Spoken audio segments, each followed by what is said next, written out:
Hola, Hola, ¿qué tal? ¿qué tal? ¿Cómo estás? Bien, ¿y tú? Muy bien. Bienvenidos a la octava edición de Archivos Redux, la última de este semestre. Y hoy vamos a ver Computational Brutalism, que Mario Carpo dio el 13 de junio de 2019, o sea, el 13 de junio del año pasado, casi hace un año, ¿no? Casi un Sí, año. justo, casualidad también. Sí.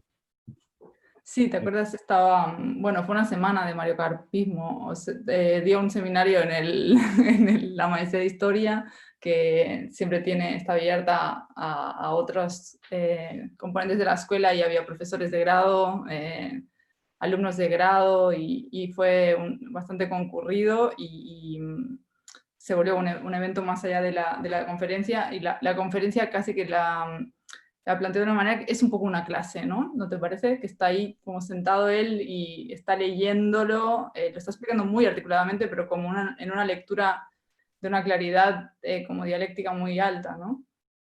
Sí, sí, sí, totalmente. Tiene algo como de- de conferencia clásica, me parece, en su articulación. También diría que en la forma en que está argumentado, también en el modo que está estructurada la conferencia, digamos, el tipo de imágenes y las partes que tiene. Pero, sin embargo, creo que el tema, que no es solamente el tema, pero el tema de la conferencia justamente no es un tema del todo clásico, como esto de que tiene esta dualidad de computational brutalism, y el interés que tiene Mario Carpo en otras conferencias y en otros libros que ha escrito, me parece que confirma esto de como un interés sobre qué sería lo último que está pasando, ¿no? Como Claro, ahora que, o sea, mira que lo hemos hablado, pero ahora cuando decías, te escuchaste del Computational Brutalism y pensaba, claro, Brutalism o por la doble cuestión, tanto del estilo, ¿no? Como el brutalismo es como un movimiento que tiene mucha fuerza, mucho estilo en términos como mucha fuerza estética, y Ujú. hay un tema del estilo en Carpo, como con pocos tapujos, y además la cuestión del brutalismo computacional en el sentido de la computación ya que tiene unas capacidades tan altas, que es lo que lo lleva a él a hablar de la idea de las partículas, ¿no? Y, y que ese es un lugar que a mí me pone un poco incómoda, incluso te diría a nivel como disciplinar, que son como que propulsa estas prácticas donde la geometrización, o sea, la organización está tan desdibujada porque digamos, la computación puede calcular tantos elementos infinitesimales que la tendencia de la arquitectura que le está casi como destapando, como no produciéndola él, ¿no? Pero destapando y diciendo, está pasando esto por esta razón, haciendo el vínculo, ese link, eh, tiene la cuestión del brutalismo, de la fuerza bruta, pero también del brutalismo como una cosa que cristaliza en un estilo, ¿no? Y ahí Ujú. creo que hay un tema que a mucha gente le pone incómodo, que es lo que tiende a hacer él, que es como al hacer la relación destapa y no se sabe bien si también valida ciertas prácticas y ahí empieza todo un tema más fuerte, ¿no? Sí, en un momento lo vincula con la fuerza bruta, o sea, computación de fuerza bruta, que sería una capacidad de ciertas máquinas de computar brutamente respecto de lo que podían computar generaciones anteriores. Y creo que hay un momento, como un highlight de la conferencia, que es toda una declaración estética y ética y filosófica y todo un posicionamiento arquitectónico por parte de Mario Carpo, que dice que la filosofía posmoderna es buena para pensar a las computadoras, mala para los humanos, ¿no? Ujú. Entonces, de hecho, la decisión es bastante clara en su presentación.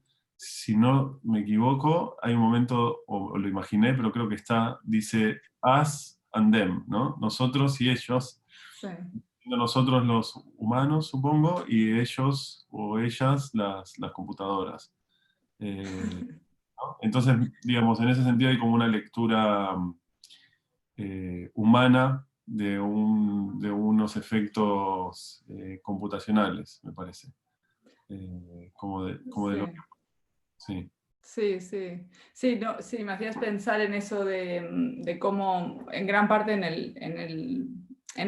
este momento histórico de su elaboración de la teoría, que creo que es el más cercano con el mundo más de los arquitectos que lo rodean y con los que dialoga, y por un tema también por el lado de la fabricación. Está el tema como en paralelo, íntimamente vinculado, pero que como es un tema en sí, que es la cuestión de la artesanía y la producción masiva, de customización masiva, ¿no? Como la posibilidad también de la tecnología de producir como singles, como uno de cada, pero después además masivamente.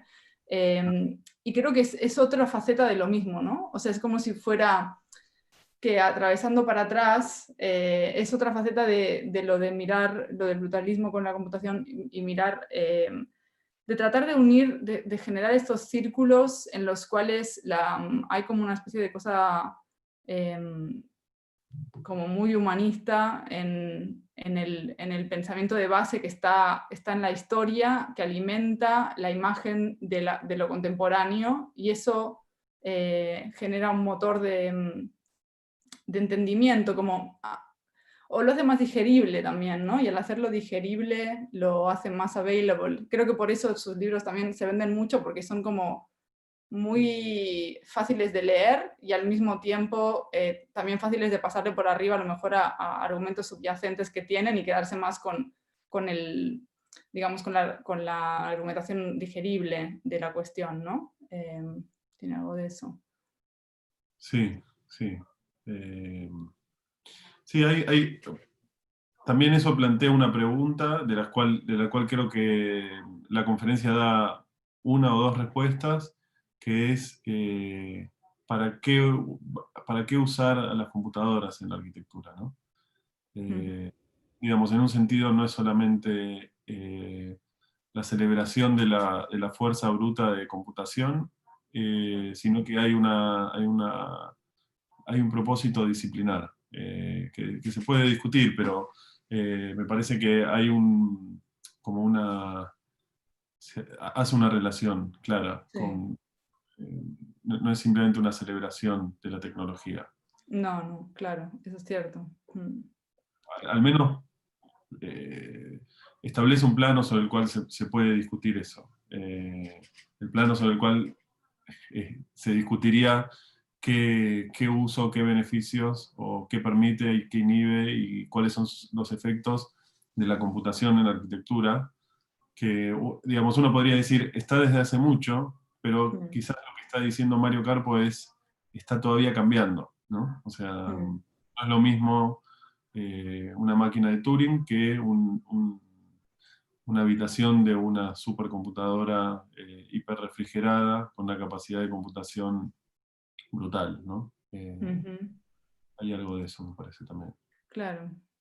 Sí, sí, no, bueno, está claro que no está como diciendo que está hablando de un tema nuevo, sino como está más embebido en lo que está hablando. Sí, yo tengo como ese recuerdo de que también, bueno, sabía mucho como de coches, ¿no? Y le entusiasmaba mucho las cuestiones. Nos preguntaba eso de los frenos de los autobuses, ¿te acuerdas? Que decía de Buenos Aires.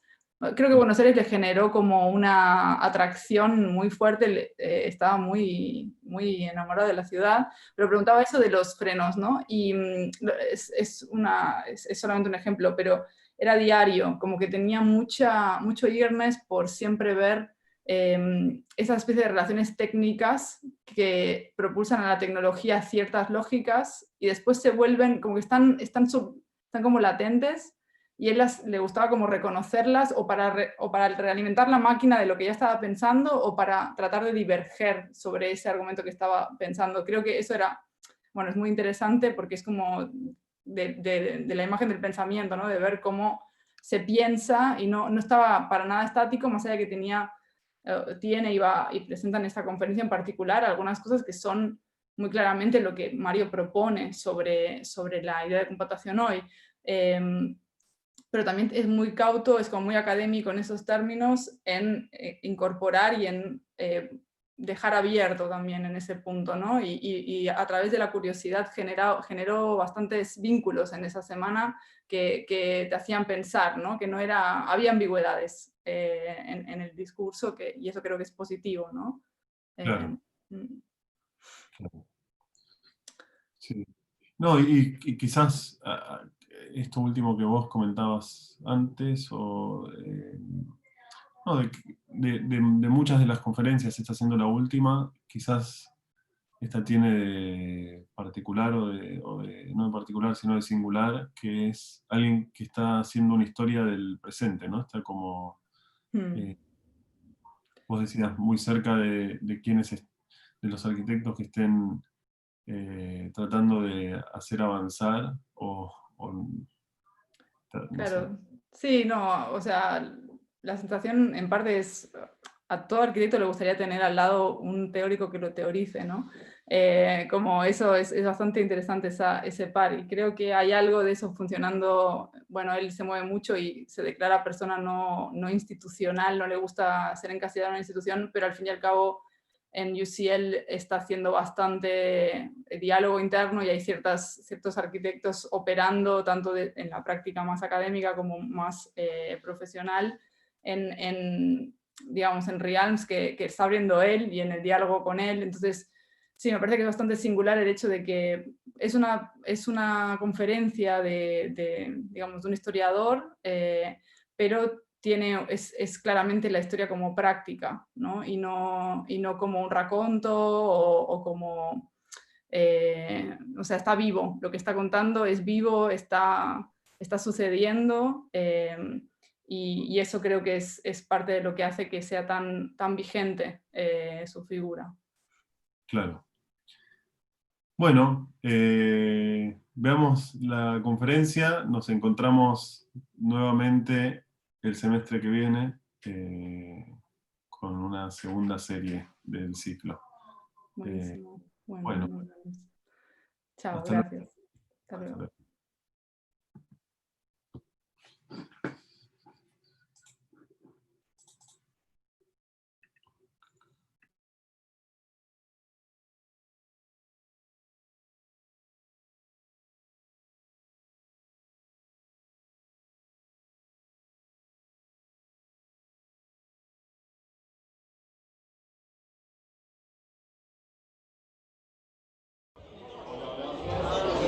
Buenas noches.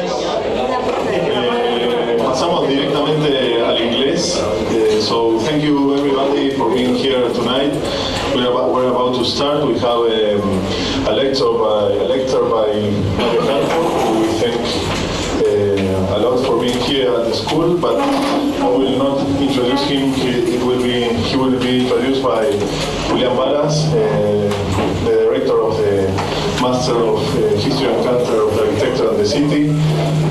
We are organizing this lecture together with the Center of Studies of Contemporary Architecture as part of an ongoing cycle that has some years now called Influential Theories, and we are very interested in exposing theories that are able to actually influence on architectural discourse, but not only on architectural discourse, but also in architectural practice and architectural culture as a whole. So different architects expose different tendencies, different ideas, dogmas even, with the idea of generating actual and direct influence on architectural culture. So we are very interested in that idea, in the idea of theory being able to influence, and on the idea of influence, particularly of influencing and also being influenced. So this lecture will take part in that cycle, and with further ado I will let you know with Julián Varas, who will introduce Mario. Thank you. Thank you, Manuel. Good evening, everyone, and thank you for being here.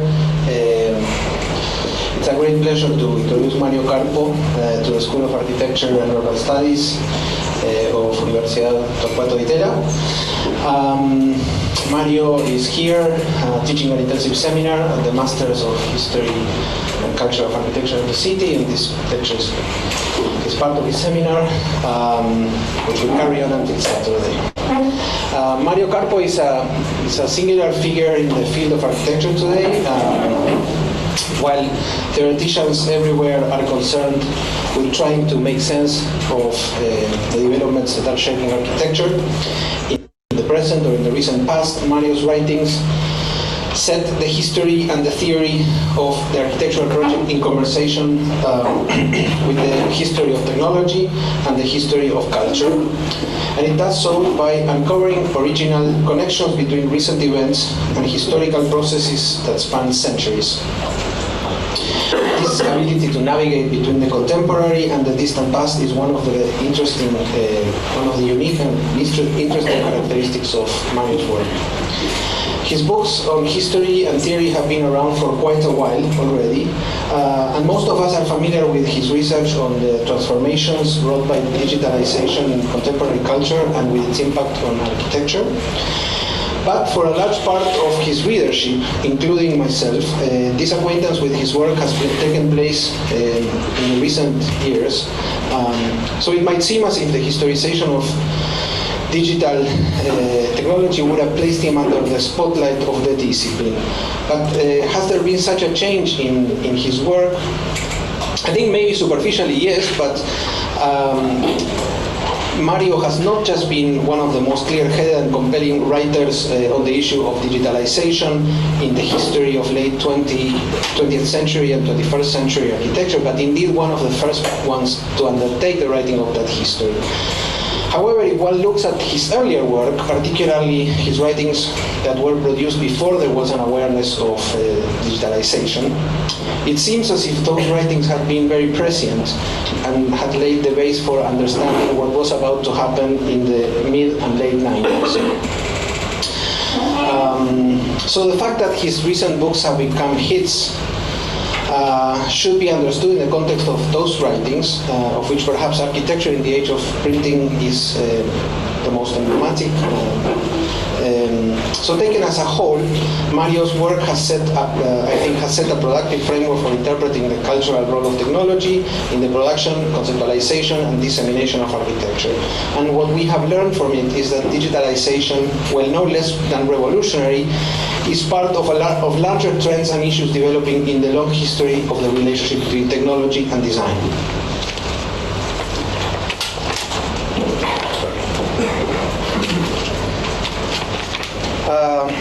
Mario Carpo graduated from the University of Florence with a degree in architectural history and obtained a doctoral degree in modern history at the European University Institute. He has held academic positions in Switzerland and in France. He has been the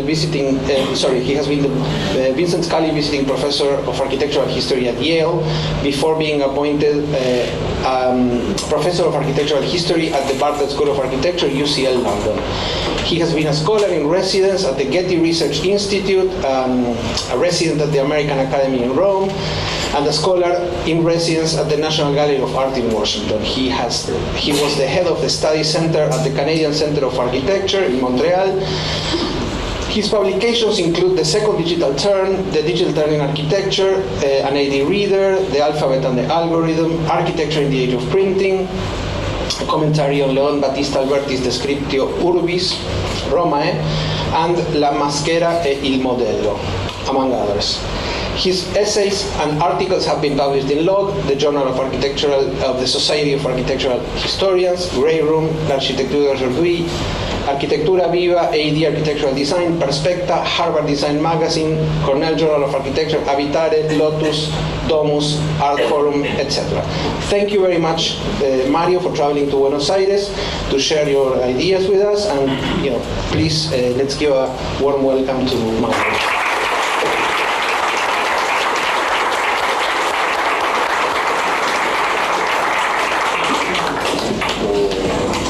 move this to avoid the Larsen effect. Put it, write it somewhere. Thank you for this generous introduction. Can you hear me? Yes. Good, that's a good start. Thank you for bringing me here. Thank you to Julian and to Ciro for making it possible.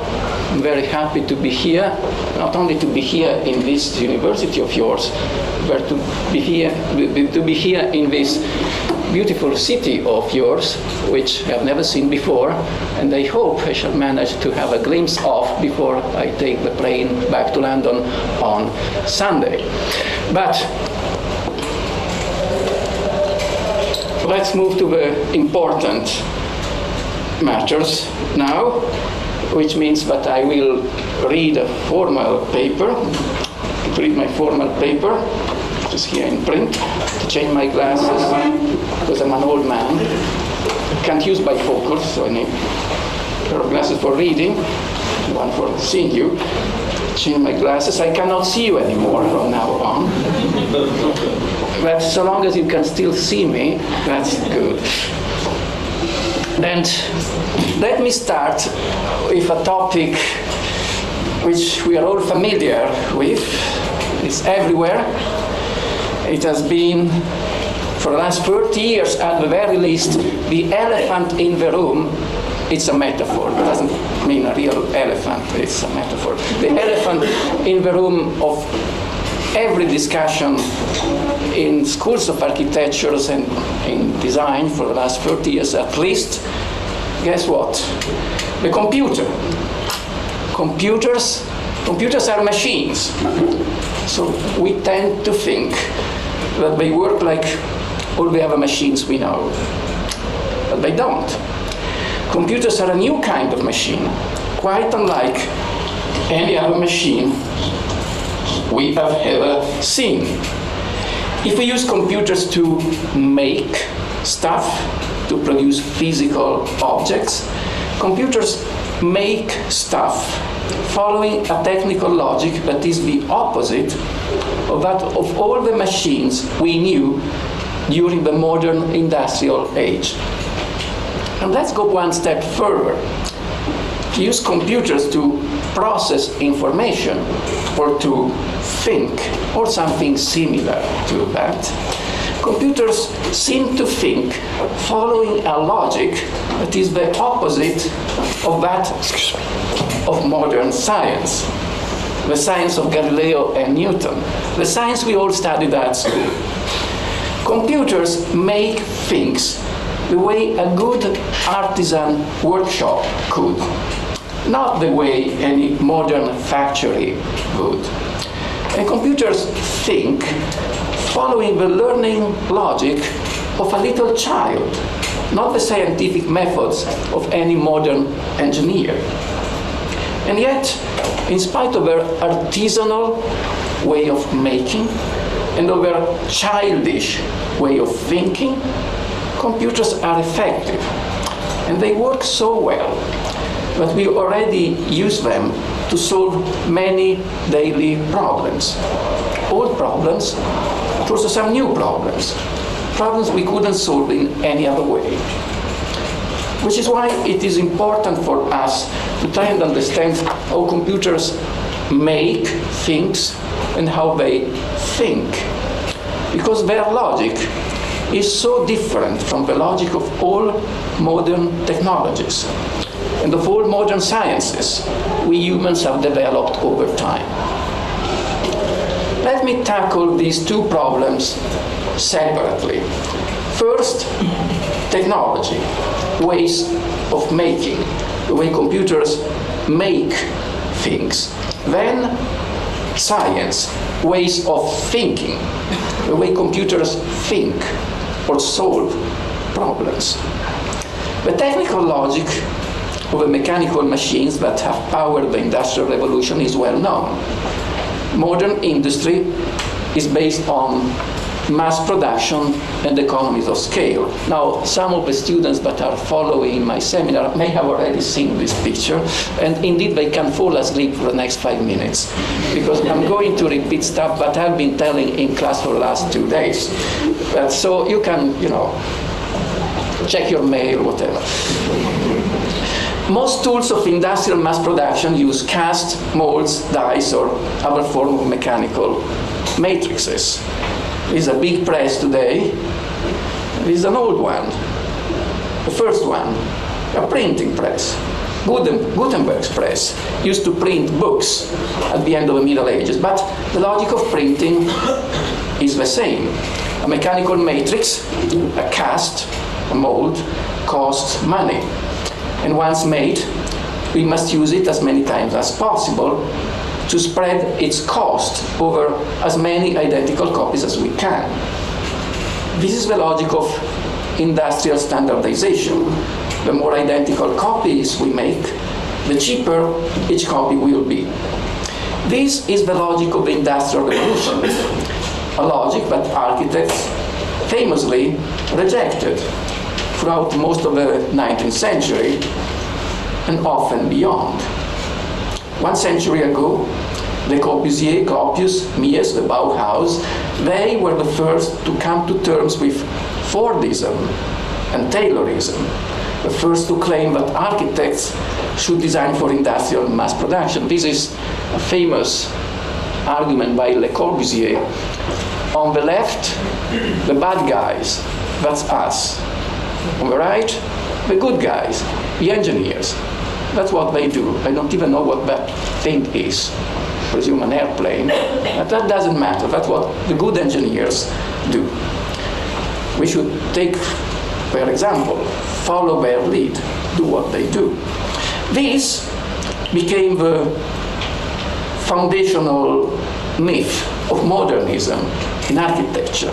The story we all studied at school, or at least people my age did, let's make all buildings, or parts of buildings, exactly the same.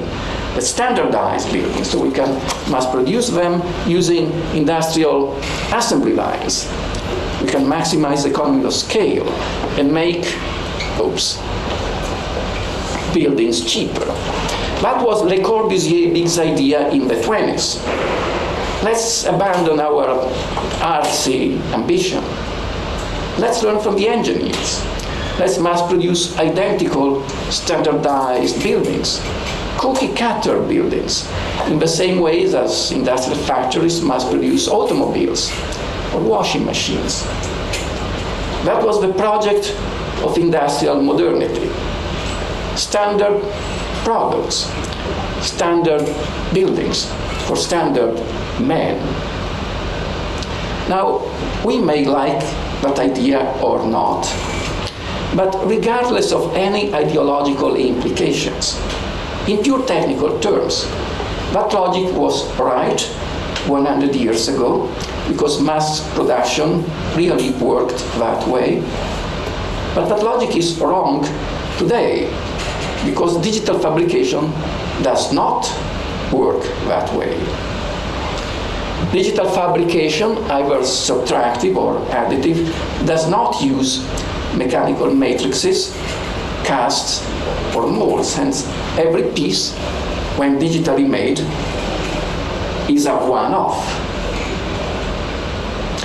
As the reproduction process does not involve any mechanical matrix or stamp or mold, there is no need to reuse the same form more than once to amortize the cost of its matrix by spreading its cost over many identical copies. No matrix, no copies. Hence, making more identical copies of the same item will not make any of them any cheaper. Making all of them different will not make any of them more expensive.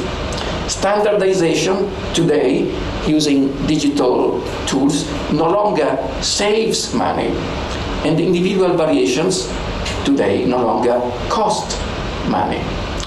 Just like 30 years ago, we learned that using a digital laser printer, we could print 100 identical copies of the same page or 100 different pages at the same unit cost. Today we know we can 3D print 100 identical copies of the same chair or 100 different chairs at the same unit cost. Well, in this instance, it is actually impossible to make an identical copy of this chair more than once, and if you try, because each one is likely to be a complete mess like this one. So they will all be different anyways. But in other cases, we may try to make more identical reproduction if we like it, or if we need them, but don't let anyone say that making more of the same will make any of them cheaper, because that is not true anymore. That was true in the mechanical age. That is no longer true in the digital age. Now, all this has a name, and again, students can still sleep for a little bit, because this was discussed in class earlier today. The digital mass production of different pieces is called digital mass customization. A digitally mass-produced series of pieces that are all different from one another is called a non-standard series. Mass customization, wait a minute, mass customize my belt. Digital craft, the mass production of individual granular variations at no extra cost. This is the general mode, the default mode, so to speak, the most universal technical paradigm of the digital age. And remarkably, these ideas were invented in a handful of schools of architecture in Europe and in the US in the early 90s. This was Mark Burry around 1993 or 1994. This was Greg Lean around 1999. Digital mass customization was our idea. It was an idea invented and nurtured and developed by the design profession. It is so rare and unusual that it deserves notice. For the first time since the Middle Ages, architects and designers in this case were not technological laggards or latecomers. This time around, we have been the technical innovators. We were the pioneers, the trendsetters of technical change. We, the design professions, we have been among the first to interpret and intuit the spirit of the digital age. And to this day, designers and architects are still the best specialists of all things digital. Designers and architects, not technologists, not engineers, not sociologists, not philosophers, not economists, not bankers, and certainly not politicians, who to this day really do not have a clue. They do not have the faintest idea of what is going on. This slide is for them. So much the worse for them. Let them dig their grave with their own hands. For digital mass customization is now spreading like wildfire in all areas, in all aspects of today's life, economy, and culture. Greg Lean embryological house was an experiment, but today the Fab Labs are a social movement. And from production to commerce, the logic of digital mass customization is spreading to Zipcar, which is revolutionizing the car markets, Airbnb, which is revolutionizing the hospitality industry, Mechanical Turk, owned by Amazon, which is revolutionizing the gig economy, Bitcoin, which for better or worse is revolutionizing banking and finance. Digital mass customization is likely as important today as the assembly line was in the 20th century, or the steam engine was in the 19th century.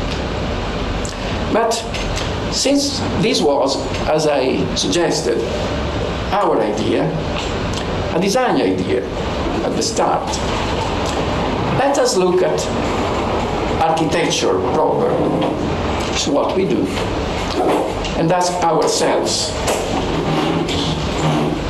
What is the visible sign, the visual evidence, the trace, if you like, of a new fully digital mode of design and building?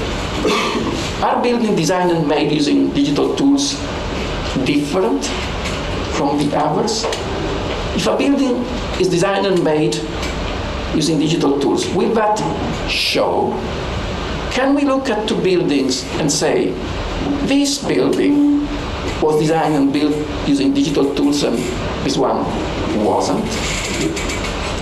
If we ask this question to any of us, design students, professional designers, the answer will likely be that digital architecture, or the architecture of a digital age, looks like this, this, or this.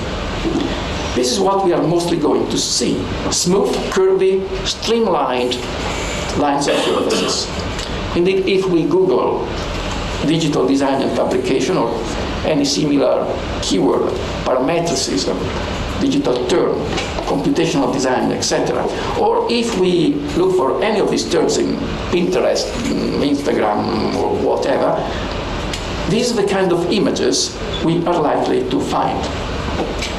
Whereas, if you have a look at what is happening these days in my school, at the Bartlett, or in any other schools where new experiments in computational design are underway, and even, for the very little I have seen earlier today, even in this very school, you are likely to see stuff that looks rather like this, or this, or this.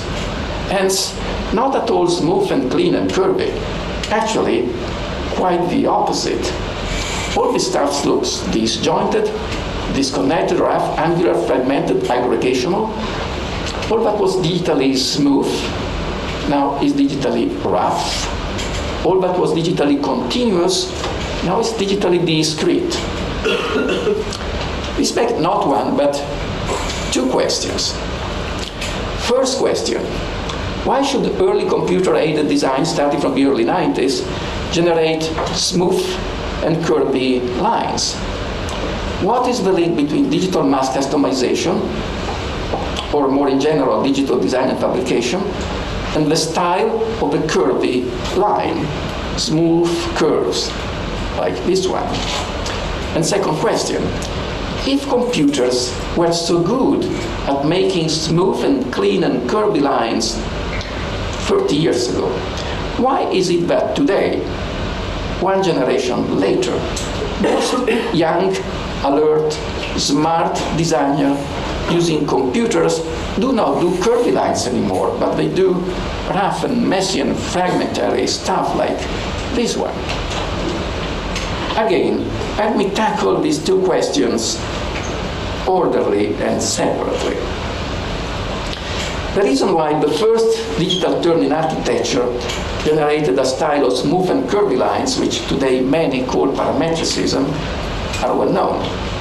It is a complicated story, but let me recap it in a nutshell. This was mostly due to a story of boats, fish, and to Frank Gehry's noted fascination for both, particularly for fish. It's a big fish. We do not know very well all the details of the story and how that came to pass, but at some point around 1990, Frank Gehry was commissioned to build a big fish hovering over the Barcelona Marina to be inaugurated on the occasion of the Columbian exhibition of 1992. Technical problem for Gehry's Los Angeles office was how to notate, calculate, and fabricate the smooth, curvy surfaces of the body of a big fish. This is when Gehry noticed that a fish moves in water the way a boat moves in water. And the same technology used in shipyards to build the curves of the keel of a boat, like this, should be good for an architect trying to build the curves of the body of a fish. As the streamlining, literally the curvy line of the stream, the streamline, the line of contact between a body moving in water and the stream of water around it, that's the streamline, that should be the same in both cases. Streamline of the hull or the keel of a boat is the same streamline which we have artificially designed for the boat, is the same that nature has naturally developed for the body of the fish, because just like the fish moves in water, the boat moves in water. Shipbuilders have been developing streamlining technologies since the beginning of times. And the curving slabs of timbers that allow the smooth movement of the keel of a boat in water by reducing drag and friction are called in English splines, a term that is recorded in English with a precise meaning since the 17th century. In the 20th century, aircraft makers and automobile makers have been developing similar streamlining technologies for similar aerodynamic purposes. At the beginning, all splines were still entirely made by hand, as you see in this picture, which is 1945, by artisan model makers. Then, between 1958 and 1966, two French car makers, Renault and Citroën, what you see is not Renault exactly, that's Citroën, they started to calculate splines using mathematical formulas. And to this day, splines are also known as Bézier's curves, from the name of a French engineer who first found a way to script splines using mathematical function. Bézier's formulas were in turn the basis for the first spline modeling CAD/CAM software, adopted by all major car makers and aircraft makers around the world as of the early 80s. Fast forward to the summer of 1991, when Gehry had to build his fish. He didn't find any suitable software among American shipbuilders. But he did find what he was looking for in Paris, in the offices of Dassault Aviation. And this is how a big fish in Barcelona was built using a software, CATIA, which was designed to build the wings of a Mirage fighter jet using mathematics originally developed to streamline the hood of cheap Renault automobiles. Automobile, fighter jet, a fish.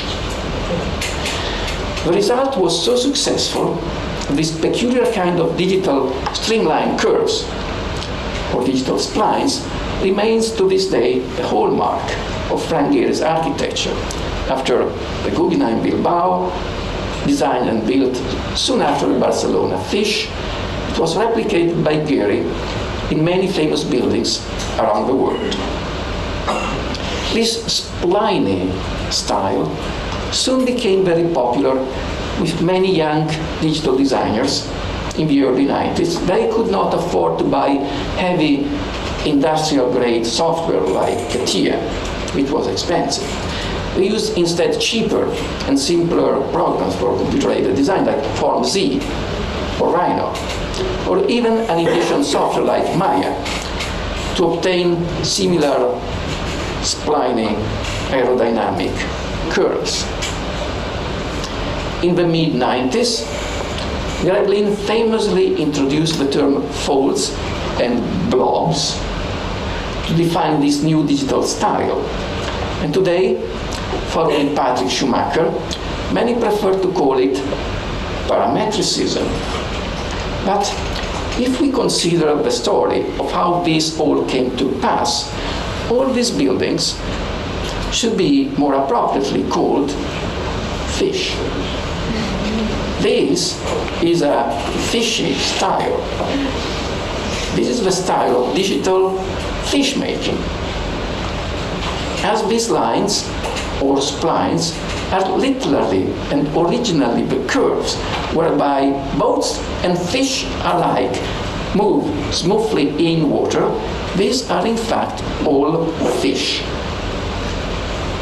Now, these fishy lines are evidently the best solution to build a fish, or the wings of a plane, or the hull of a boat, or even, famously, the sliding slope of a trampoline for an Olympic ski jump. If you have to take speed with a pair of skis on that slope, you need a spline. You can't do that on steps. You need really a smooth curve. But unlike fish, most buildings don't swim. Unlike skiers, they don't jump. And unlike airplanes, most buildings don't fly. As we may assume that for most regular buildings, kind of buildings we build and use in daily life, we do not really need streamlining. There are exceptions, of course. Aerodynamic, streamlined forms were already used in the past for building related to transportation and meant to suggest or evoke an idea of speed, which is what streamlining is about. Saarinen, for example, famously built this between 1955 and 1962 without any computers at all. It's not a flying building. It is a building that suggests the idea of flying. It's an air terminal. That's okay. But today, even after almost 30 years of digital streamlining, the case for a flying bakery, for example, for aerodynamic social housing, still seems to me far from compelling. This would seem to suggest that the rise of digital streamlining in the 90s, the style of a digital spline, might have been, back then, when it happened, almost a quirk, a fluke, an ephemeral accident of history.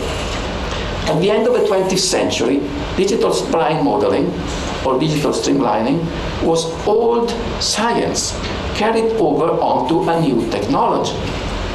Splines were not new in the 90s, and they are not new now, even if we are getting better and better in making them bigger and bigger. It's not a Photoshop. This building really exists. The biggest spline ever built. You can see it with a naked eye from the moon. You look at wherever it is, you will see it, from the moon. But let's move now to the second part of my query. If digital continuity, the style of the spline, was little more than a trivial accident of technical history, what about today's second digital style, the style of digital discretism, or discretization, or particularization, or voxelization? Where does it come from? Why is it replacing digital spline modeling? And how does it relate to computers if splines mostly didn't and don't? I think that discretism does relate and essentially pertain to computation for one simple reason. It speaks the same language. Let me explain. Computers today are not much different from those of 30 years ago, but they are much faster and more powerful.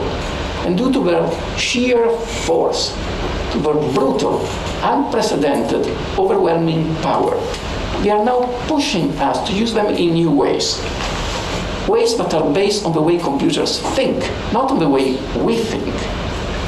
There are many new terms today to describe today's advanced computing and its novelty.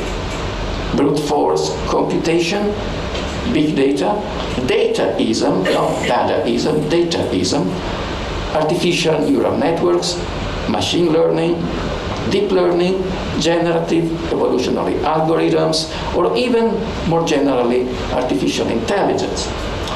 Terms which is in fact not new at all, as it was invented in the late 50s when computers looked like this. It was abandoned in the 80s when computers looked like this. And this is now being revived. But to be brief, let me show the novelty of today's new brute force computation with a couple of examples taken from the daily practice of our job. Bezier splines were continuous lines mathematically notated using analytic geometry and calculus. The equation of a spline is, of course, a bit more complicated than this, but the principle is the same. It's the notation of very simple continuous line, a parabola, in modern mathematics. It's high school mathematics, we all studied it in high school, but analytic geometry and calculus were invented in the 17th century or early 18th century by Descartes, Newton, and Leibniz. But we still use calculus. We still study it at school because calculus was a very smart invention, a very elegant way to notate as many points as possible in the simplest and shortest possible way. How many points belong to that line? Plenty. That line contains an infinite number of points.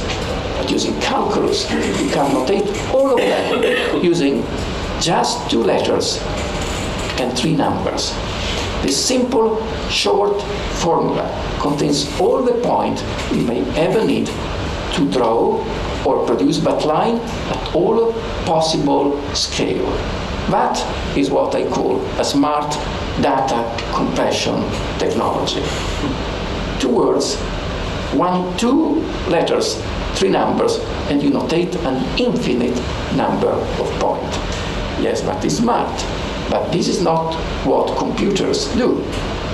To notate this curve, a computer would typically write down a long, long list. A list containing the coordinates of each single point belonging to that line, as many as needed.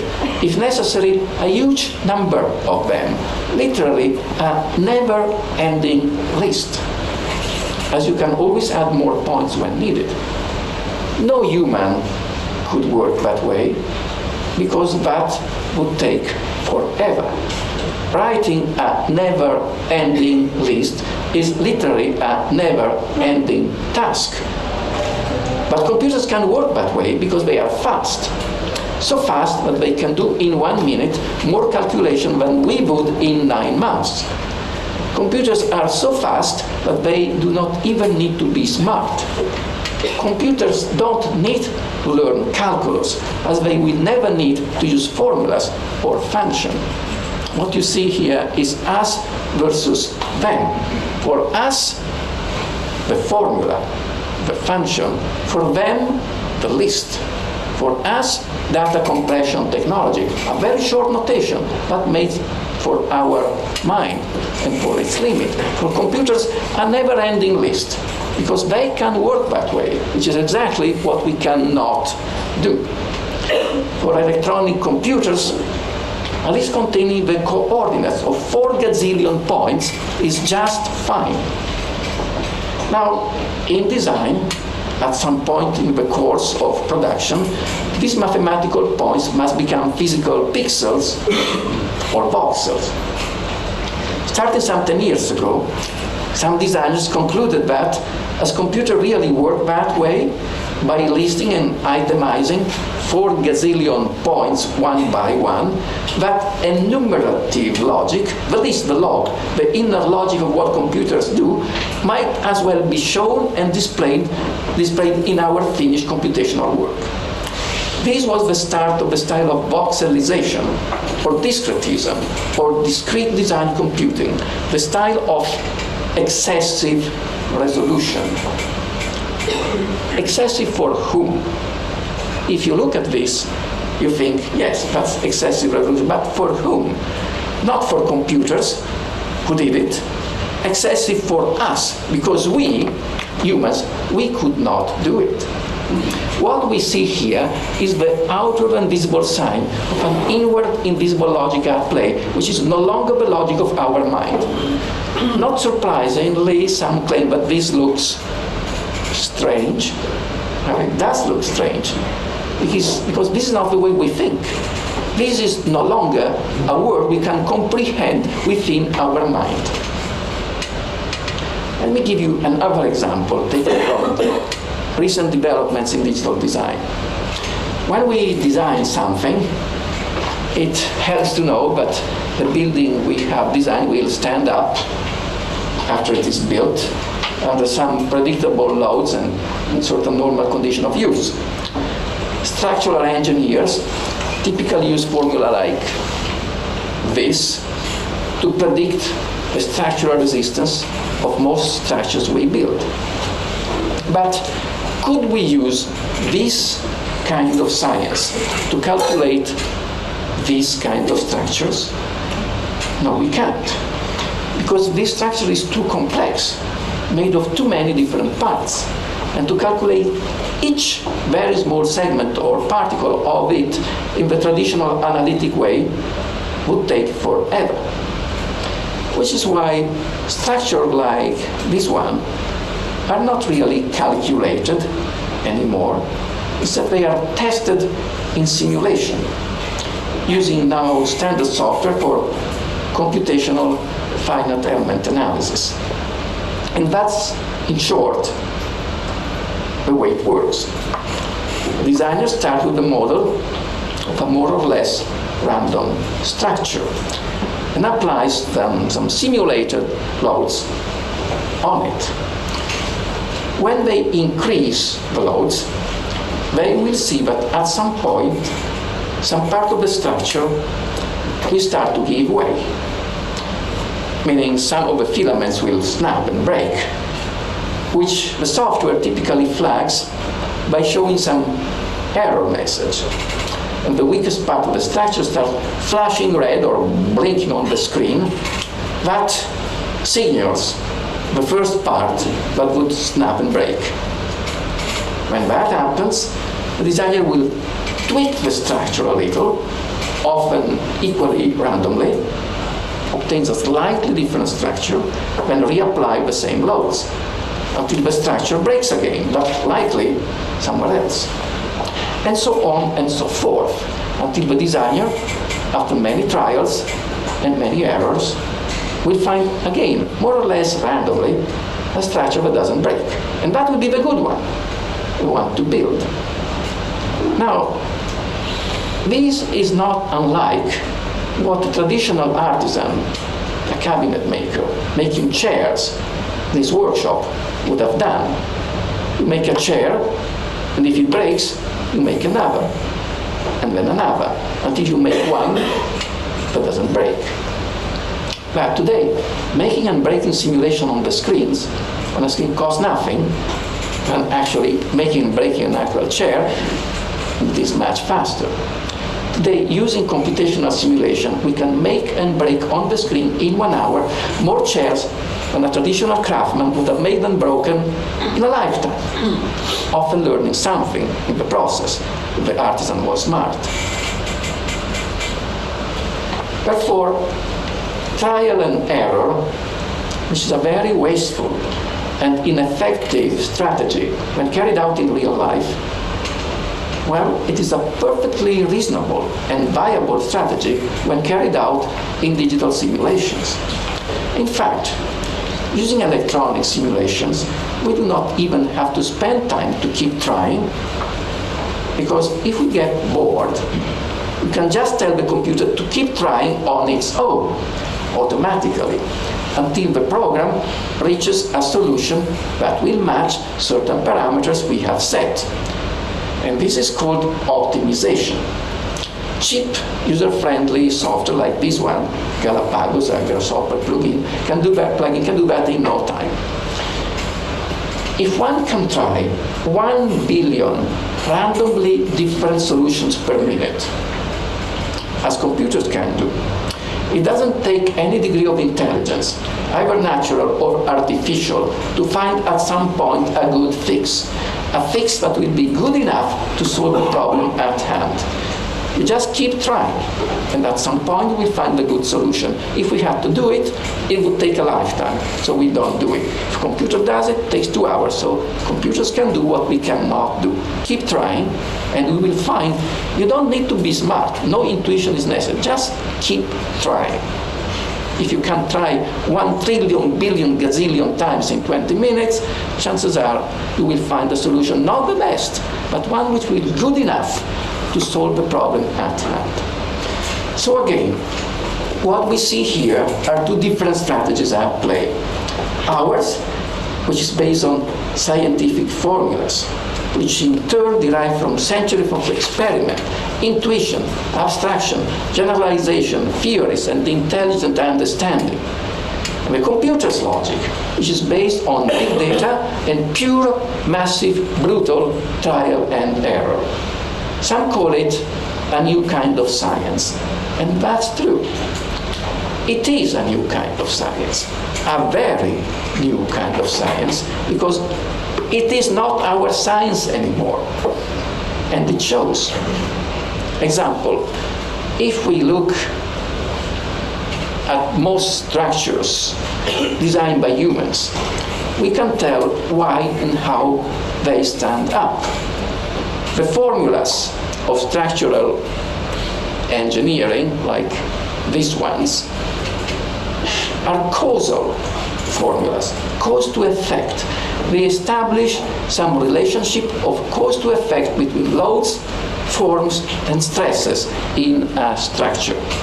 Engineers use these formulas to calculate the resistance of a structure after it has been designed, but they use the same formula. They used the same formulas to drive and inspire their first intuitive design of it. This is because those laws, those formulas, they make sense somehow. By the causality they express, they interpret and provide some understanding of the physical phenomena they describe. Indeed, this rational meaningfulness and the structural theories underpinning it are visible in all the masterpieces of modern structural engineering, from Eiffel's towers to Nervi's boats. That, I think, is nervy. If we look at these modern structures, we can understand the basic structural principles the designers had in mind when they first sketched them. But if we look at this structure, we do not have the faintest idea of how and why it stands up. Why does this mess stand up? And the 1,000 very similar heaps of undescribable mess we just tried and discarded in computational simulation didn't. Nobody knows it, least of all its designers. And yet it does stand up. Using digital simulation, we know in advance it will, which is why we can build it. More examples could be added, taken from design, technology, and even from daily life, where plenty of evidence already suggests that today's computational brutalism, or brute force computing, is upending most of our traditional thinking. It is already pushing us to think, plan, design, and act in ways that until recently we would have thought impossible or absurd, or even magic, because magic is what traditionally we used to think was beyond human understanding. To revert to the two cases I just mentioned, voxelated discretism and structural design by trial and error, think of what we did with computers that no human could ever do without computers. Nobody can design and build a building made of 4 gazillion different particles, because no one can notate, calculate, and fabricate 4 gazillion different parts of a building one by one. Likewise, nobody can test the structure of a building by running 4 gazillion different structural trials in a row, because that would take forever. And yet, using brute force computing is exactly what we are doing today, whether we realize that or not. Because this is what computers do. This is what computers are good at doing. Or perhaps that's the only way that computers, the only thing that computers really do. And by the way, some may find that disturbing, or worrying, or worse. And yet, this is just the beginning. was the best way to combine the technologies of digital mass customization and the scientific logic of brute force computing today implies the use of robotic manufacturing, as only robotic tools can be flexible and versatile enough to assemble an infinite number of different parts, which you can now mass produce in an infinite number of different ways, which you can notate now and calculate each and all one by one. And if on top of that we try to imagine how artificial intelligence may soon leverage today's technologies for robotic assembly, the most likely next step is easy to figure out. And this is the one that moves.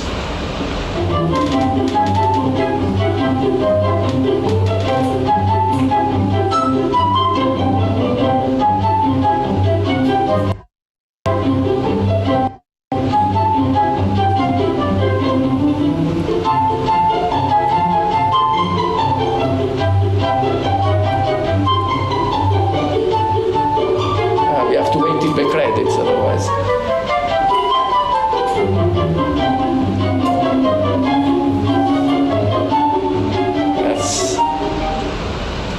Well, why not? After all, self-building building is at least going to be less dangerous than a self-driving car. To conclude, all suggest that design and building will soon be and look very different from almost all we have seen and known so far. So much different that this time around, looking at our recent past may not provide any hint to help us figure out any way of dealing with our imminent future. In fact, as I've been arguing for some time, looking at our distant pre-industrial artisanal past may well be more inspirational for us today than looking at our recent industrial and post-industrial history. If you ask me personally, I may like both this and this very much. This one too, this one perhaps a bit less. But our computational future is not going to look like any of that at all. And this is my last word for today. Thank you for your patience.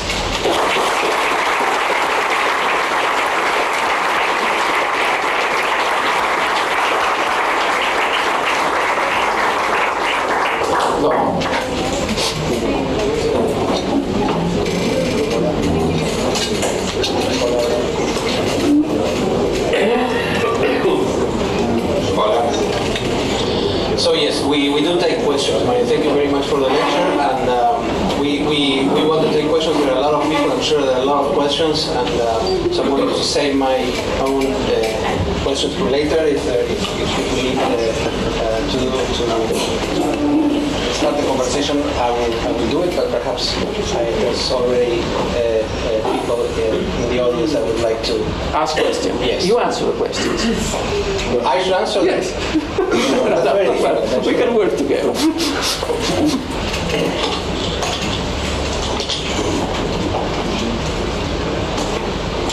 I mean, maybe I can jump start it. Okay. No, I just maybe play a little bit of devil's advocate and ask you the following. I mean, one thing you didn't mention, I know you are very aware of this, but what you didn't mention in the lecture is the fact that, for instance, in regards to continuity, spline modeling, etc., there's also, I think, a very important influence of a whole set of philosophical discourses in the 90s, and I think that played an important role in the development of the fish architecture you described. Fish style. So on one hand, perhaps ask you to to say what you think about the role that those discourses play with regard to technology and to the development of this type of this style, as you say, and perhaps also to ask you if you think that there maybe this discretism or the discrete status of contemporary digital production has shifted to a different kind of technology. Technology, as you said, there's a continuity, but I'm wondering about more the kind of philosophical or theoretical background of that. Just perhaps as an interpretation of what you said, you mentioned, you compare the way that machines think between inverted commas, or maybe not between inverted commas, maybe literally, and also how human brain functions. And I'm wondering if there's a hint there of the fact that what we are operating under right now is an idea of, discourse of post-humanism and that sort of framework for, and if that is playing any significant role. That's all? First part of your query, yes, I emphasize the technical part of the story. There is a philosophical part of the story, which I regret to inform the student in my seminar I'm going to inflict upon them tomorrow morning, if we are still alive. Because the philosophical part of the story is what goes under the title, the Deleuze connection. We are in the early 90s. Most of the protagonists of the story came from the constructivism. They were obsessed with Derrida. They tried to make some sense of French theory. And they tried high and low, but they could never find a direct link between Derrida's philosophy and the constructivist architecture. Peter Eisenman and the Eni group, they even invited Derrida to a conference in Japan. They paid a first-class ticket to Derrida to go to an Eni conference in Japan to ask him the question, what's the link between the constructivism as a literary theory and what we call the constructivism in architecture? Derrida answered, I don't have a clue, and he flew back to Paris, always in first class. So that was a different game.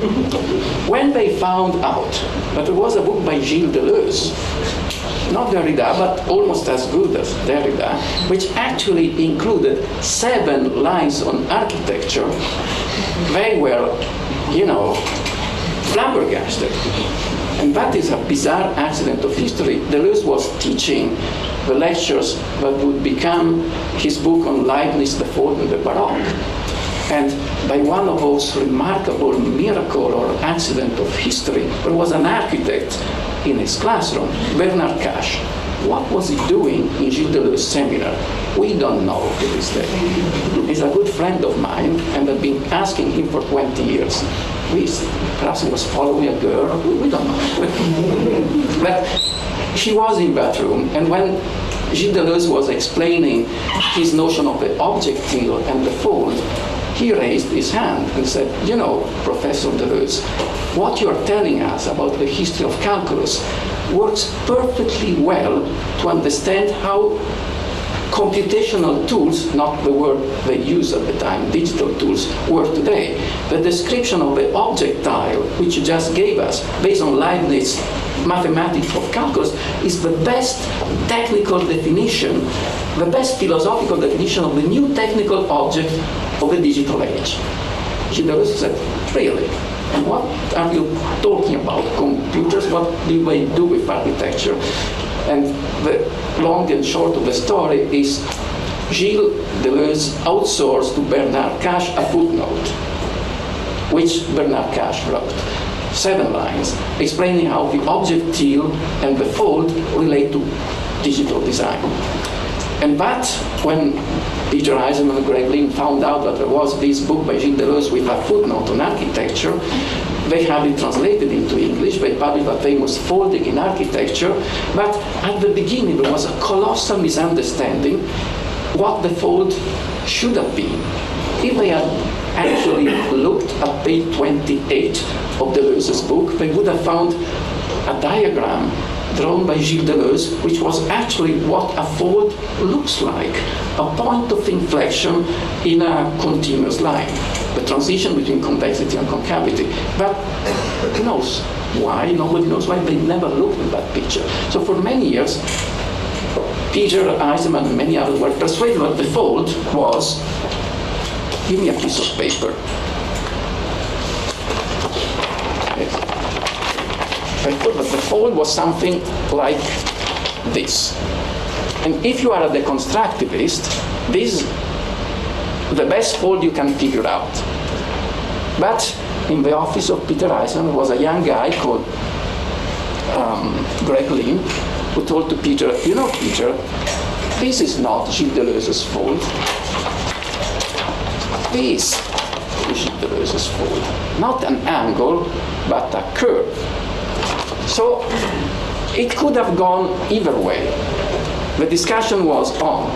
The reason why it went the way we know is that exactly at that time they had just bought Form Z, which included a powerful spline modeler. So the balance was even. What made the balance lean on one side and forget the other was the availability of these magic tools which allowed everyone to manipulate a spline with a click of a mouse. It was one of the most complicated things to do in the history of mathematics and technology and engineering. It was always a nightmare. And then all of a sudden, you can just point and click and it becomes a video game. This is what persuaded the young architects of the paperless studio, but the fold was not this. This was the deconstructivist fold, but it was this, the curvy fold. So when these big, changes occur, it is always because in retrospect, we can tell that by one of those happy coincidences that make historical change happen, technology and culture overlapped and the feedback loop was created, whereby at that point, technology and culture, tools and philosophy were all pushing in the same direction. And this bequeathed to us the legacy of 10 years of spline modeling. Some people are still doing splines, and that's okay.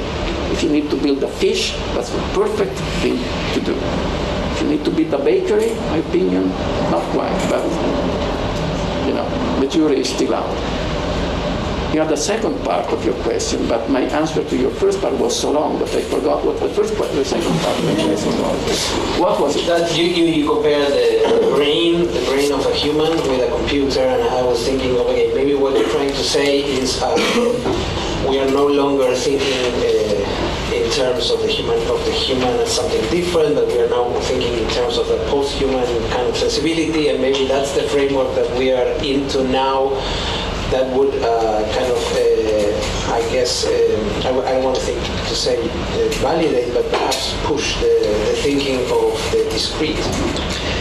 Yes, indeed, some call it post-human, and it's some misleading, ambiguous, complicated term, but the long and short, we are realizing that the way computers think or solve problems is very different from the way we think. And we are realizing, 80 years after Alan Turing's idea of imitation games, etc., that we should not train computers to imitate the way we think, because it is possible, but it is not the smart thing to do. Having computers imitating us, it is not much smarter than trying to train us to imitate computers. Try as best as you may, we shall never manage, because we don't have the same speed. We think or solve problems in one way, which is based on rationalization, formalization, abstraction, science, etc. Computers solve problems in a completely different way, because they are very bad in abstract thinking, but they are very good in trying and trying and trying again. Trial and error is their specialty. We could work by trial and error, but it is a very dumb thing to do, because If we do it, it's expensive, it takes a lot of time. If computers do it, it's effective, it works. So, well, this is explained in very simple terms when computer scientists conceptualize it in a slightly different way, but we are simply coming to the realization that our logic, the way we solve problems, and the computational logic, the way computers solve problems, are different. And so what we should try to do is to stop trying to train computer to imitate the organic logic of our mind, because computers, yes, they can do that, but that is not the best way to exploit their power. The best way to exploit their power is to let them work their own way. It doesn't make any sense to us, and that's okay, because we don't need to think that way. Let's keep for us the way we think, and let's let computers think the way they think. That's, I think, the clear separation of tasks. Our logic is different from their logic. You can call their logic post-human. I might as well call it pre-human, because it is, well, that's a complicated story, but I have friends, you know them. Marco Poletto was here recently, right?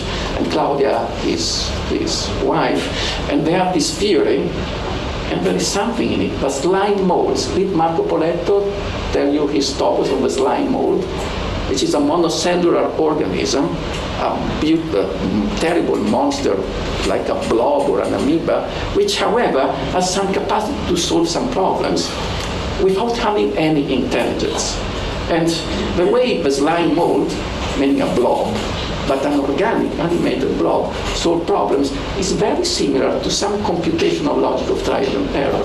So you may think that computers are post-human, you may actually think they are under-human, because they think like slime molds, in a sense. I'm not paying them a compliment, perhaps I'm upgrading the slime mold. But anyway, the important thing is they are different.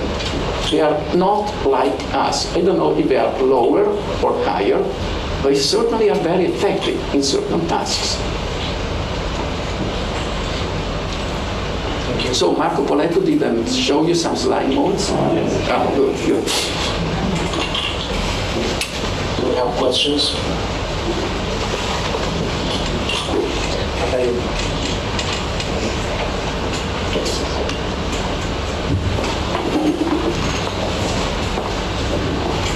Hello. Thank you for your lecture. I appreciate you are a historian and not a prayer. And not a Prayer.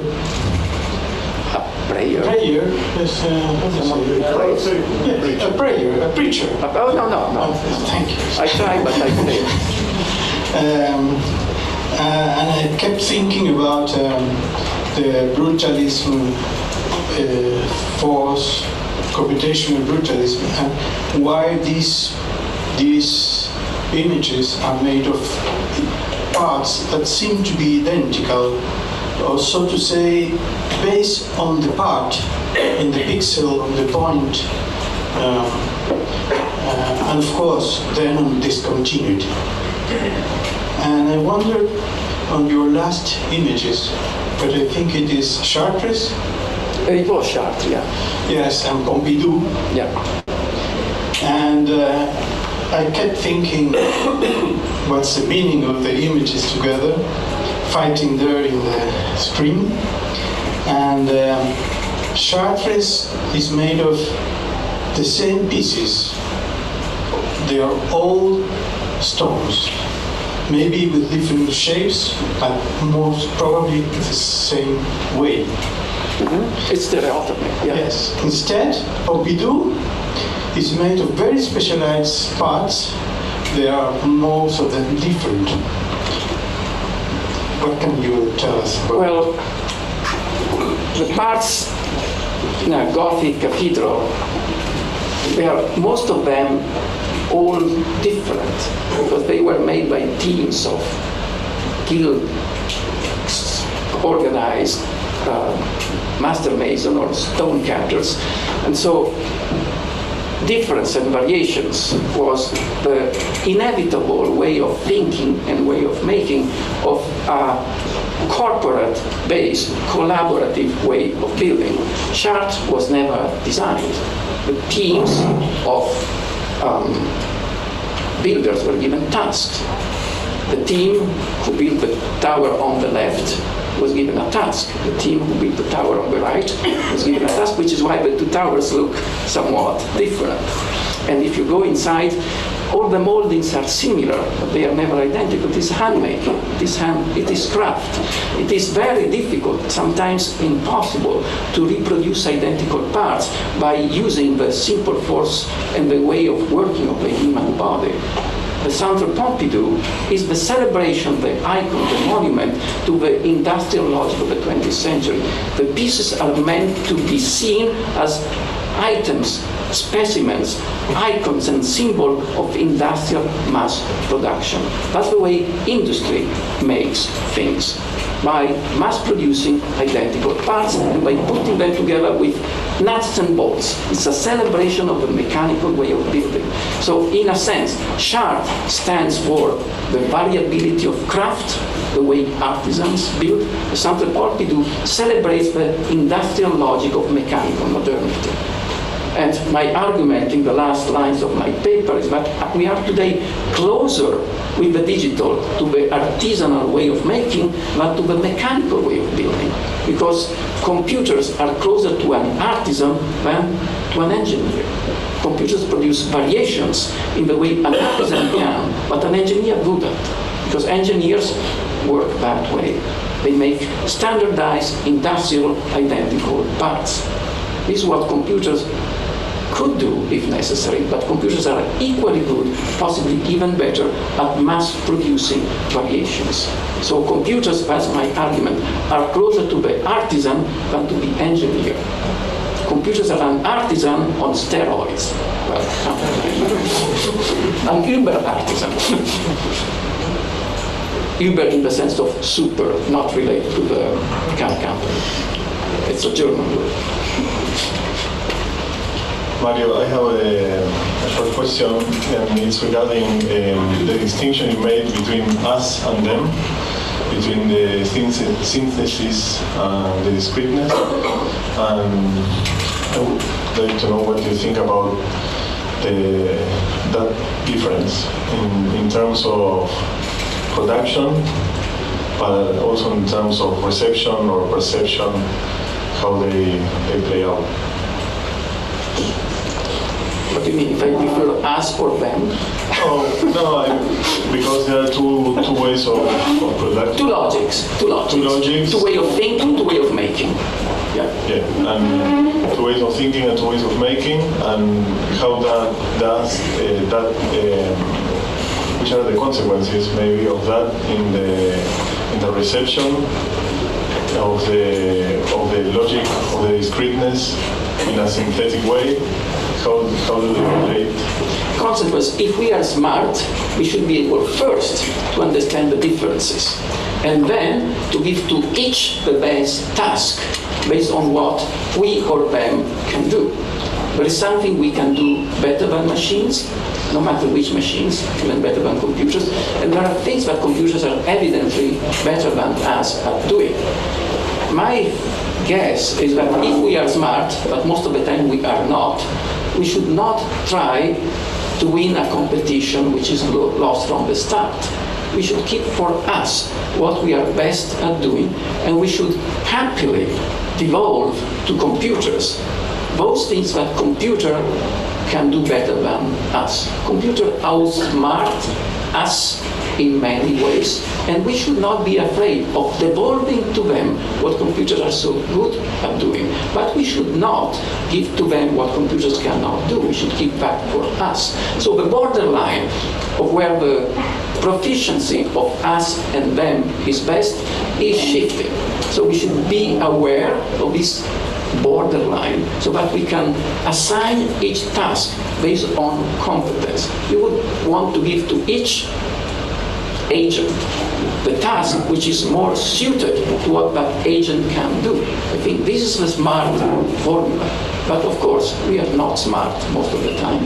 And so we shall keep probably using computers to imitate us That's bad. But even worse, having humans try to imitate them. And that is happening. I see so many friends that are losing their mind because, everyone knows cases of people that, let's keep that for another day.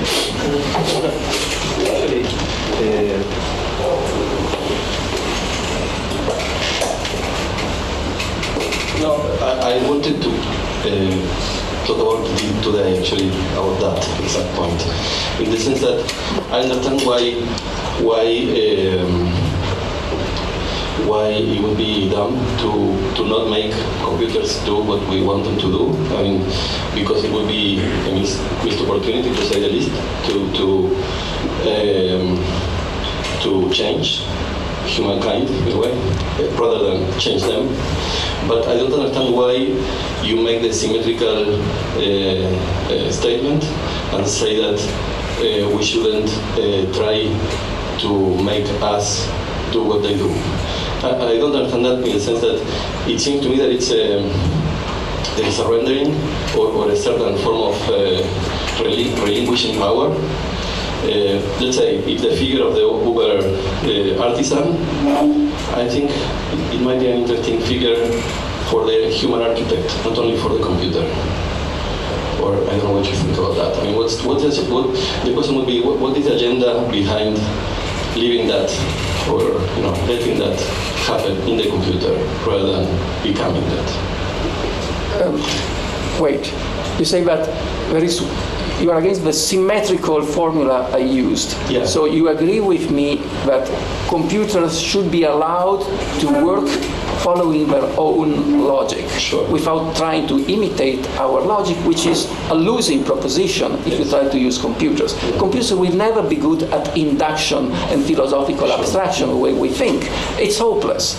Let's let computers solve problems the way they can solve problems, but not by training them to become inductive reasoning minds, which they are not, but solving even colossal problems by monumental trial and error, which they can do so well. But the symmetry of my argument was, we should not try to solve problems that way, because it will take forever, and we will die before we solve any simple problem by trial and error, which is why we have invented mathematics, abstraction and philosophy, formulas, data compression. This is the way we think, because our mind has a limited information retrieval power. Our memory is limited. We cannot add chunks of memory the way we can add RAM gigabytes in a computer. I know there is science fiction at some point, people, but I believe it when I see it, and I will never see it. So that's not going to happen as far as I am concerned. I think that the science we have, modern science essentially, still works pretty well to understand and to fine-tune and hone the rational capacity of a human mind. Whereas, oddly, some aspect of postmodern science, the science of complexity, the science of non-linearity, the science of emergence, stuff that you are familiar with, they are not very well attuned to the way we think, but they are fantastically well attuned to the way computers think. So paradoxically, I think some aspect of postmodern science, they didn't know that when they came up with those ideas. They should not be applied to us. We should apply that to computers, because computers really work that way, and we don't. So I think that postmodernism should not be applied to restructure our postmodern philosophy. Should paradoxically not be applied to restructure the way we think. It should be applied to train computers to think. Computers are postmodern machines. Postmodern philosophy is good for them, not for us. But not everyone agrees on that.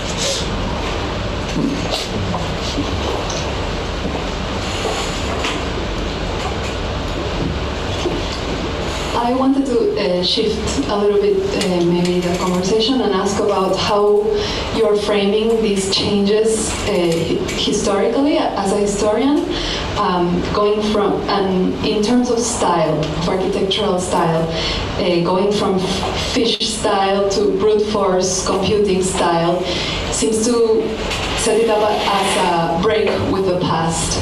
And I was wondering if that's not a sort of, I don't want to say old, but old way of thinking of styles that change over time, and one style, from one style to the next, means breaking with the past, kind of against an idea of continuity and globalism that we've had philosophically for the past couple of decades.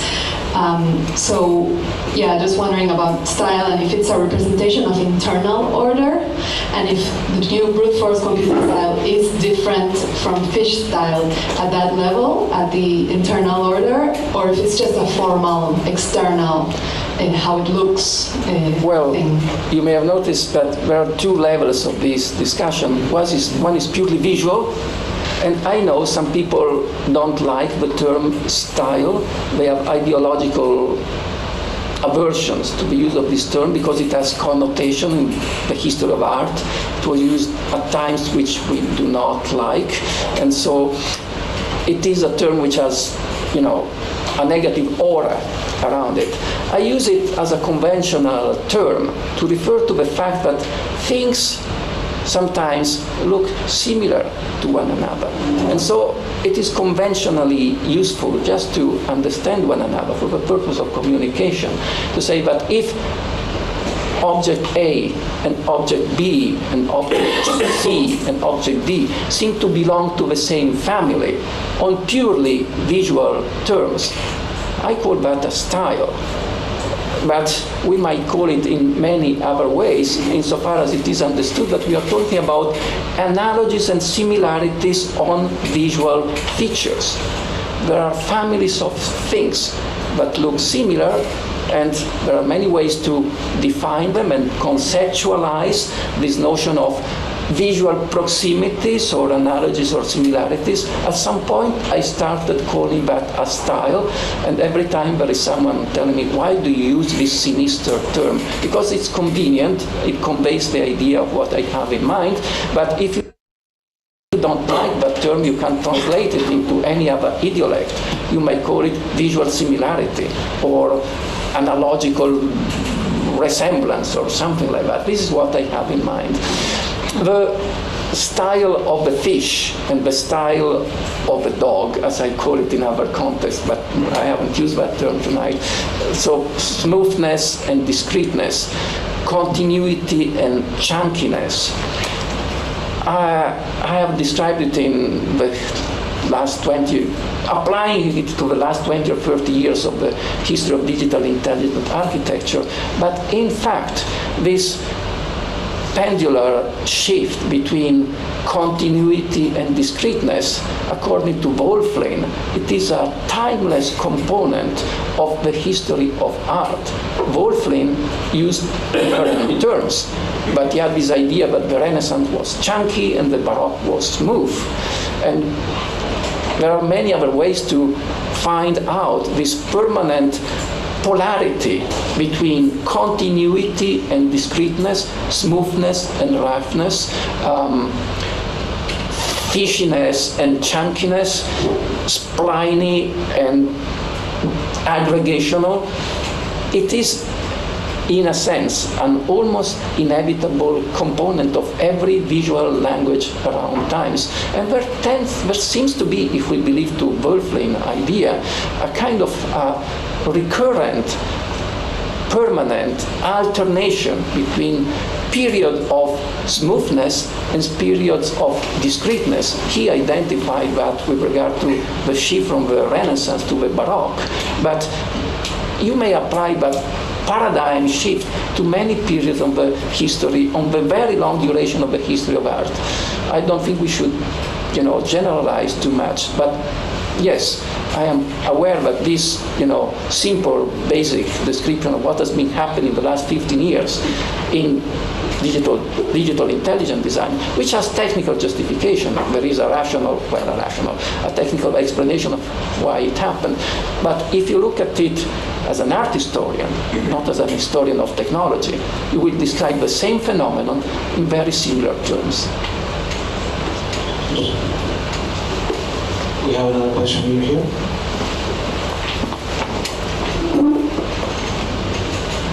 Hello, thanks for your lecture. I'm a little bit confused about the visual features of what you've shown as the second digital style and in relationship to when you first spoke about it, you said it was kind of chunky, messy, aggregative, all that. Disjointed. Disconnected, and I thought, oh, deconstruction or deconstructivist architecture, but there's some strata that it's quite different because first, technologically, deconstructivist architecture was made with the same technologies as 500 years ago, and also with the same or more or less the same authorship in relation to the product. So I don't know. I think I'm a little bit confused about how's the relationship between those three things. I mean, how authorship and the technological resolution of this being different. I mean, the participatory approach to computing and its messy or multi-authorial approach finally results on the same visual appeal or features as architecture of very good point, because if you look at these shapes as a pure traditional art historian, you just look at the way things look. A typical argument of the late 90s was, for example, if you look at the Endless House by Friedrich Kiesler, it looked like a blob. So it was common in the late 90s to flag the precedent of Kiesler, the Endless House, as a precedent of the spliny, fishy blob of the time. And it is true. They look similar. If you are an art historian, just look at the picture, you will find an ideal continuity between Kiesler's idea of the Endless House and Greg Lynn's embryologic house of 1999. That's what an art historian will do. But we are architects, so we don't just look at the way things look. We look at the way things are made, because our business is not just to look at things, it's to make them. So for us, the way things are made, it is as important as the way things look. And so if you take this second register into consideration, when Kiesler was making his pre-blob Endless House, he was doing that as protestation against the dominant technology of his time. It was an outcry against the logic of industrial machine making.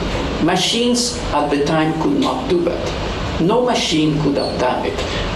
Kiesler made by hand something was a sign of his aversion to the dominant technology of his time. It was a way of saying, machines cannot do this, and I do this because I don't like machines. Fast forward 50 years later, or something like that, Greg Lynn makes a blob, an embryologic house, which looks like the Endless House, but it looks similar. But the technological configuration of it is exactly the opposite. Greg Lynn was using the technology of his time for what that technology could best do. So Greg Lynn's embryologic house is not a statement against technology. It is an endorsement of technology, of the digital technology of his time.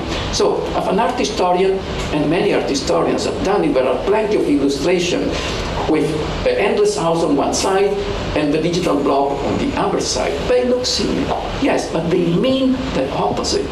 Because if you take into consideration the way of making it, for Kiesler, it was a way of saying, I'm against technology. For Greg Lynn, it was a way of saying, I like technology.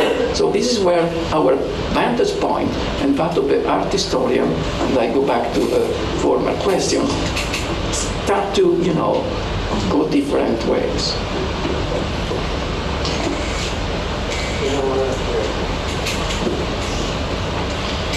Hi. I had a question which is, I'm going to repeat it, which is, what is the benefit of letting computers do what they do best? And by benefit I mean not in terms of optimization or in terms of the means of fabrication, but I mean, what does it do to architectural categories or concepts? So, for example, how does it transform or complexify or redefine the idea of style? In what terms is style, the actual concept of style is broken down, compartmentalized, or in that sense? I don't think that the purpose of adopting computers is to change the style. That is a side effect. It is almost a marginal consequence. What computers can do, that was your first question. I'm going to tell you what computers can do. Give a house to those who do not have one. Make housing resilient in the event of an earthquake. Fire resistant, save lives. This is what computers can do by improving cost efficiency, by enhancing performance. I see nothing wrong in that. And then if to do that, something changes in the patterns of agency, in the stylistic or visual aspects, if that is the price to pay for giving houses to those who do not have it, personally, it's a price I'm happy to pay. Sorry, it's a very simple answer.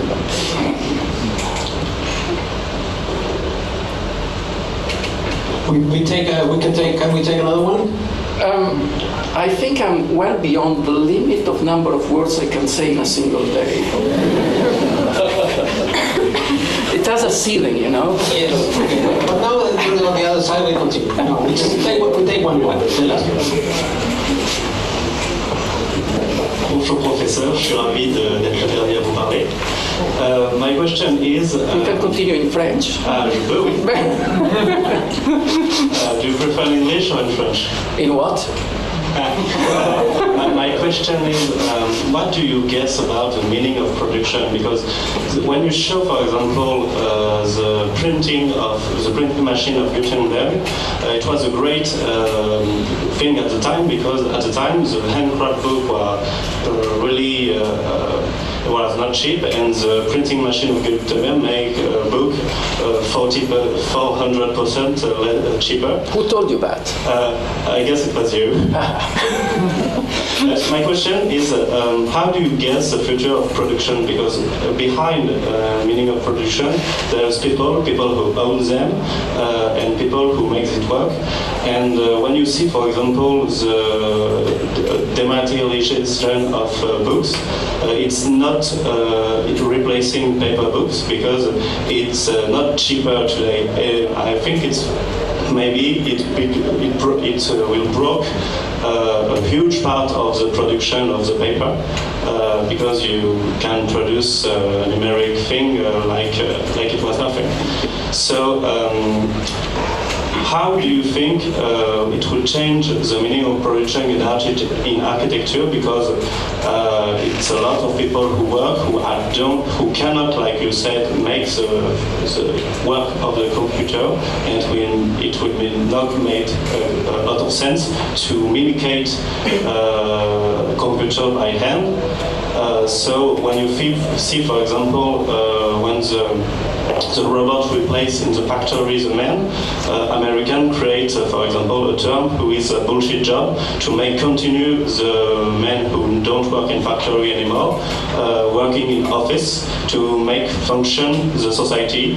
And so I think maybe, maybe not, maybe wrong, but I think maybe the society is against the best optimization of computation. Yes, your question tackle a subject, another elephant in the room, which we have never mentioned tonight, but at some point someone has to mention, thanks for doing it, it is the political issue.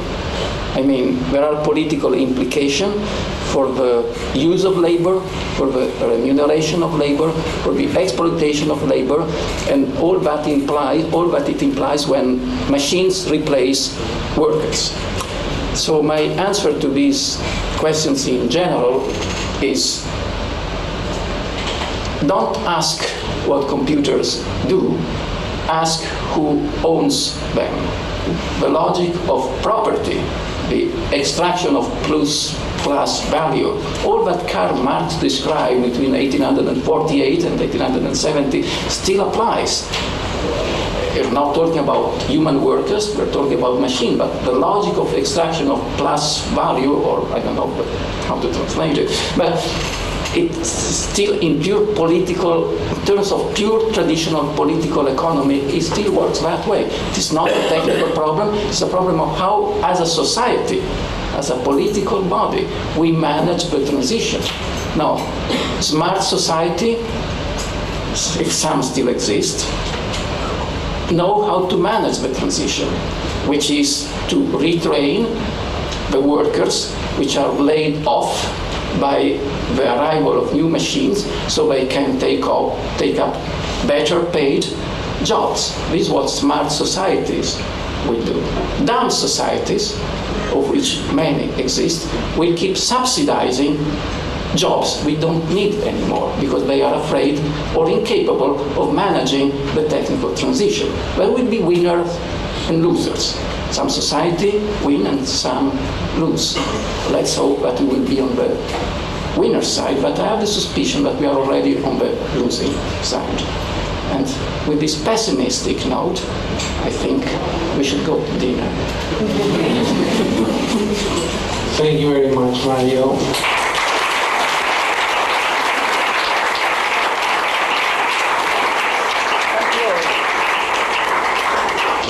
First of the questions were quite good.